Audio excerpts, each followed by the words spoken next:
Den måde, vi er organiseret på i Carlsberg, er, at jeg er overordnet ansvarlig for kommunikationen for hele Carlsberg-gruppen. Og det vil sige Carlsberg her i hovedkvarteret, men også Carlsberg internationalt i de mange forskellige regioner og selskaber, vi har. Og vores grundprincip her i hovedkontoret er, at vi er organiseret ud fra et stakeholder-perspektiv. Det vil sige, at der sidder et lille team og arbejder med investor relations og investorkommunikation. Et team arbejder med medierelationer.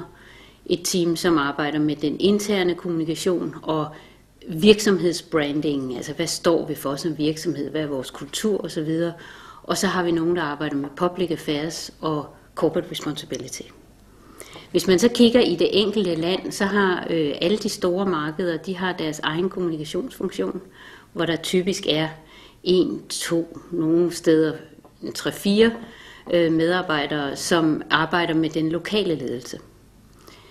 Det er lidt specielt i Danmark, fordi i Danmark er der ikke nogen, der siger, at det her nu det danske Carlsberg datterselskab, eller er det hovedkontoret.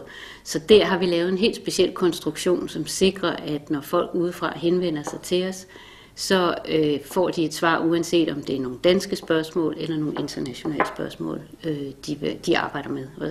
Og Jens Bække, som er kommunikationschef for Danmark, han rapporterer både til mig og til den lokale datterselskabsdirektør. Så det er sådan, vi er organiseret. Okay. Ja.